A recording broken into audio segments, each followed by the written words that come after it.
ఈ వ్యాసంలో ప్రాథమిక మనసు అంటే బితో కూడిన లేదా బిను చదివిన ఏ అంటే ఆత్మ చేసే 7 పనుల గురించి తెలుసుకుందాం.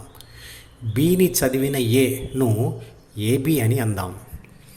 తల్లి గర్భంలో నుండి బాహ్య ప్రపంచంలోకి వచ్చిన క్షణంలో శిశువుకు సి అంటే అహం అంటే నేను, నాది, నాకు, నన్ను అనే స్వార్థ భావన ఏర్పడి ఉండదు. డిలో కూడా ఎటువంటి బాహ్య ప్రపంచపు సమాచారము మరియు కోరికలు రాయబడి ఉండవు.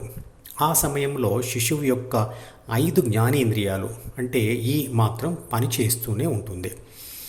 చిత్రపటంలో చూపించిన ఎఫ్ అంటే ప్రపంచం నుండి ఈ ద్వారా డిలోనికి వచ్చిన 5 రకాల భౌతిక విషయ సమాచారంను ఏబి మొదట సి అంటే నేను, నాది, నాకు, నన్ను అనే భావన లేకుండానే గమనిస్తుంది. సి అభివృద్ధి చెందిన తర్వాత దాని ద్వారానే ఏబి డిని చదువుతుంది. అంటే సిని పొందిన ఏబి ఏబిసిగా మారి అంటే ప్రాపంచిక ఆత్మగా మారి డిని చదువుతుంది. డిలోకి వస్తున్న, కనబడుతున్న లేదా వినబడుతున్న లేదా తెలుస్తున్న రుచి, వాసన, స్పర్శ అనే 5 రకాల సమాచారంలో ఏదో ఒకదాని మీద ఏబిసి ధ్యాస పెడుతుంది. దేని మీద ధ్యాస పెడుతుందనేది బిలోని 3 బాధ్యతల మరియు 6 గుణాల తీవ్రత మీద ఆధారపడి ఉంటుంది. అప్పుడు ఆ ఎన్నుకున్న విషయం యొక్క సమాచారం మాత్రమే డిలో రిజిస్టర్ కాబడుతుంది.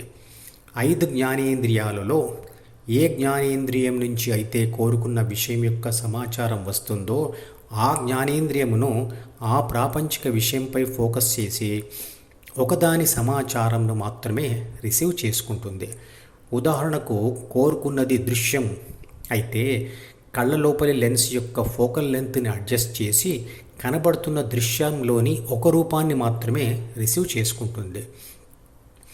అంటే మెదడులోని న్యూరాన్ కణాలలో ఉన్న ఏ అదే న్యూరాన్ కణాలలో ఉన్న బి లేదా జీన్స్ పుస్తకంలోని 3 బాధ్యతలతో కూడిన 6 గుణాల జీన్స్ను చదివి ద్వితీయ మనసులోని సి అనే భావనను పొంది డిలో రిజిస్టర్ అయి ఉన్న ప్రాపంచిక సమాచారం మరియు కోరికలను పట్టుకొని వాటి ద్వారా తనకు నచ్చిన ప్రాపంచిక విషయం మీద ధ్యాస పెట్టడం లేదా ఫోకస్ చేయడం అనేది ఆత్మ యొక్క అంటే ప్రాపంచిక ఆత్మ యొక్క మొదటి పని.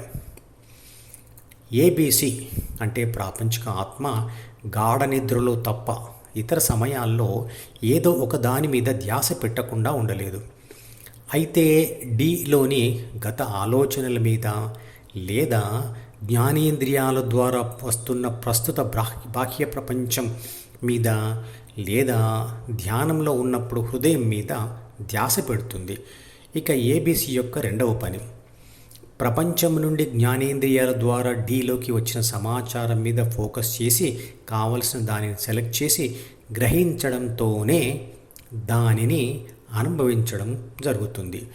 ఏ అనుభవమైనా పొందేది శరీరం కాదు, మనసు కాదు. ప్రాపంచిక ఆత్మ మాత్రమే పదార్థాలను, సంఘటనలను, ఆలోచనలను అనుభవిస్తుంది. ప్రాపంచిక ఆత్మ యొక్క 3వ పని తాను పొందిన అనుభవాల నుండి సమాచారాన్ని గ్రహించడం. ప్రాపంచిక ఆత్మ చేసే మిగతా పనుల గురించి వచ్చే వీడియోలో తెలుసుకుందాం.